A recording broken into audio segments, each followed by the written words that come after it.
Imagine you're standing in the middle of the arena. 50,000 people above you are staring down. They're not here to cheer for you. They're here to see which gate you'll leave through. In this place, the entrance doesn't decide anything, but the exit does. And that's not even the scariest part. What's scarier is that this great structure, a symbol of an entire empire's power, once collapsed in half. Not because of war, not because of an enemy, but because the ground beneath it used to be a place that was never meant to carry that kind of weight. That collapse is still there today, like a wound that never heals. And that very wound exposed how the Romans designed a machine to control crowds and decide human fate. Welcome to the Colosseum. The Colosseum broke ground in 72 AD and was completed in just about 8 years, an almost unbelievable pace for the ancient world. It's nearly 189 meters long, 156 meters wide, and stands about as tall as a 15-story building. It could hold up to 70,000 people, basically the size of a modern stadium. Try to picture that. Nearly 2,000 years ago. No heavy machinery. No modern steel. No industrial cranes. And yet the Romans created a massive machine of stone and concrete, calculated down to every single arch. But that size is only the outer shell.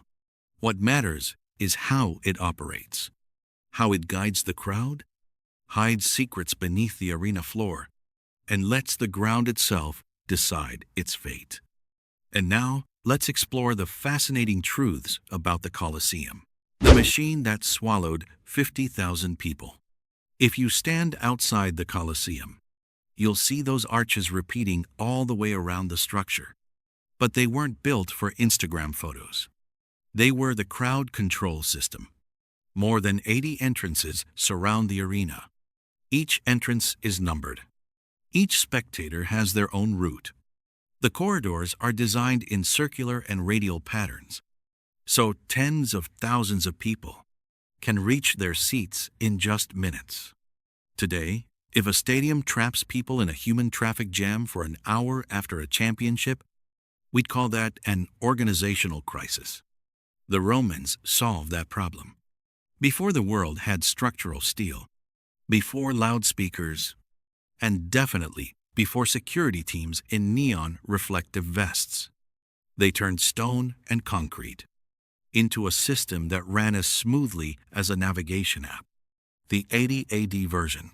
50,000 people in, 50,000 people out. Less chaos than a concert parking lot. And once everyone was settled in their seats, the Colosseum flipped to a deeper layer of itself, the underground world beneath the arena. The crowd above sees golden sand, but beneath that sand is one of the most complex stage machines of the ancient world. Under the arena floor of the Colosseum is the hypogeum, a network of corridors, holding rooms, and animal cages running beneath the entire arena. Not just 1 or 2 rooms, but a full 2-level underground structure, divided into sections, routed like a system, and engineered with careful load calculations. The Romans installed dozens of wooden lifts, run by pulleys, rotating shafts, and human muscle. Each system could lift an animal weighing hundreds of kilos, from the darkness to the arena floor in just seconds. Remember, this is the 1st century. No engines, no electricity, no modern hydraulics, just ropes turning wheels, and crews below working in sync like a professional stage tech team. If Hollywood existed in 80 AD, they probably would have come here to learn how to create special effects. You're in the audience. The sand is empty. Suddenly, the arena floor trembles. A trapdoor snaps open. A wild beast bursts up into the roar of the crowd. Not magic. Mechanics. The Colosseum wasn't just a place to host fights. It was a machine built to manufacture moments. And once you can control the ground, you still have another problem. How do you shade 50,000 people under the Mediterranean sun? A massive canopy like a ship on land. You can control the ground, but you still can't control the sun. Summer in Rome is no joke. And 50,000 people sitting under direct sunlight for hours is not exactly a recipe for a stable empire. So what did the Romans do? They pulled a massive canopy over the entire arena. That system was called the velarium. It wasn't a fixed roof. It was a huge fabric network, stretched with ropes, anchored around the perimeter, and adjusted with pulleys. And here's the best part. The velarium was operated by Roman naval sailors. Not because they were short on workers, but because people who handle sails understand wind, tension, and rigging better than anyone. Back then, the Colosseum was like a giant ship stranded in the middle of Rome, and its canopy worked like a real sail system. Wind shifts? They adjust the ropes. Sun changes? They adjust the coverage. All of it happening above the crowd, without interrupting the spectacle below. So what does that mean? The Colosseum didn't just control the ground, it controlled the sky above it. But to survive nearly 2,000 years, its engineering had to be stronger than sun and wind. The material formula that let it live for nearly 2,000 years. You can build big, but to last 2,000 years, you have to build right. The Colosseum wasn't made from just one material. The exterior is load-bearing travertine. Inside is volcanic stone and Roman concrete made from lime and volcanic ash. And the wild part is, this concrete doesn't weaken over time. It reacts chemically with water and forms mineral structures that make it more stable as time goes on. Combined with an arch system that distributes force, the whole structure works like a massive load-sharing network. So when earthquakes hit, it didn't collapse completely. It cracked. It lost sections, but it stayed standing. And those wounds are still there today. The holes in the walls. Look closely at the Colosseum's walls, and you'll see hundreds of small rectangular holes. Not from war. Those were once the slots for iron clamps that locked the stone blocks together. The Romans didn't just stack stone. They pinned it with metal. And then, centuries later, people began chiseling into the walls to pull the iron out. Each clamp that disappeared made the structure a little weaker. Nature cracked it. Humans hollowed it out. And those holes still remain, like scars on a machine that was slowly dismantled piece by piece. Entertainment as control. The Colosseum wasn't built just for entertainment. It was built to manage emotion. Admission was often free. Bread was handed out to the people. The games were held regularly. The Romans even had a phrase for it. Bread and circuses. When the crowd is fed and swept up in violent spectacle, they ask fewer questions, less frustration, less resentment, less rebellion. So the Colosseum wasn't just a stadium. It was a tool to stabilize society. But to pull that off, the Romans were even more precise than that. They didn't let everyone sit together. Social order carved into the seating. Inside the Colosseum, you weren't just watching a fight. You knew exactly who you were. The seats closest to the arena floor were for senators and the powerful elite. The emperor had his own section prominent, impossible to miss. The higher you went, the lower your status. Women and common citizens sat in the top tiers. Slaves and the poorest sat farthest from the center of power. The Colosseum didn't need a rule book. The architecture spoke for itself. Where you sat, that's where your place in society was.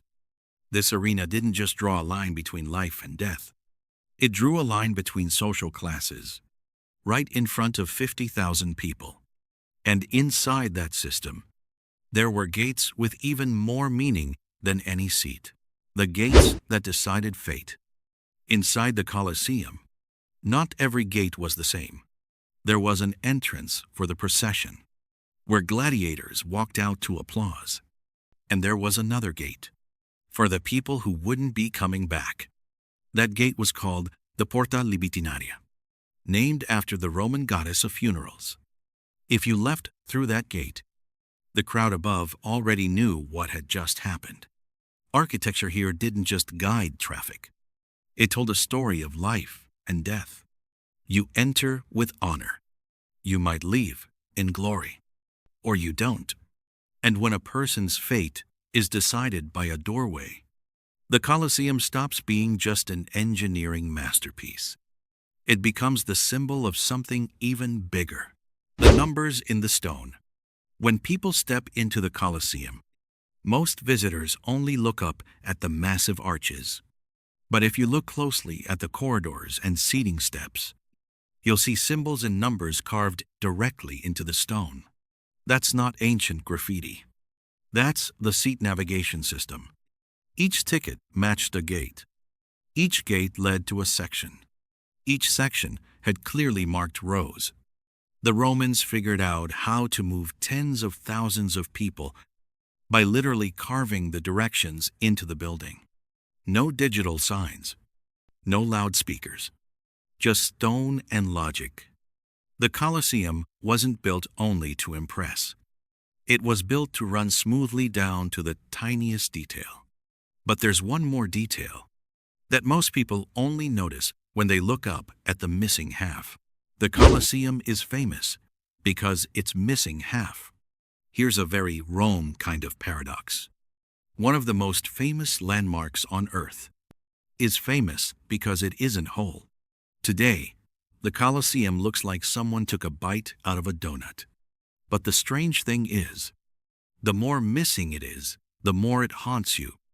And the real question isn't, who destroyed it? It's, why did it collapse on one side? This is where the story gets chilling. The Colosseum was built in a valley between Rome's hills. Before that, this area had an artificial lake connected to Nero's palace complex. The Romans filled in the lake, reinforced the foundation carefully, and only then built the arena. But the ground remembers. You can fill in a lake. You can compress the soil. But you can't turn land that used to be wet and soft into solid rock through sheer willpower. And then in 1349, a major earthquake hit Rome. When the ground shook, the Colosseum did what every circular structure tries to do. It tried to spread the force everywhere, stripped to build Rome. After half of it collapsed, the Colosseum wasn't just a ruin. It became a quarry. Travertine was removed block by block. Iron clamps were pulled from the walls. Its materials were used to build new structures, including St. Peter's Basilica. Imagine a national symbol being dismantled piece by piece to build other symbols. Sounds like a contradiction, but that's Rome. The Colosseum didn't disappear. It just got reborn somewhere else. And the irony is, only after centuries of being harvested, people finally started calling it a heritage site worth protecting. From arena to memorial, a place that once echoed with cheers for deadly combat, later became a place of prayer. By the 18th century, popes declared the Colosseum a memorial site for Christian martyrs. Stone removal was banned. Preservation began. An arena of violence became a sacred symbol. It sounds contradictory, but maybe that's why it's still standing. Not because it's intact, not because it's perfect, but because across the centuries, people kept giving it new meanings. And that is what kept the Colosseum alive longer than stone ever could. Next time you see the Colosseum, don't just look at the massive arches. Remember the corridors that swallowed 50,000 people. Remember the underground world where the ground could open at any moment. Remember the gates that decided fate. And remember, half of it is gone, because the ground beneath it never forgave. If this perspective made a familiar monument feel completely different, hit subscribe so you can explore more world-changing structures through a new lens. In your opinion, what's the most fascinating thing about the Colosseum? The gates? The underground world? Or the ground beneath it? And let me know in the comments.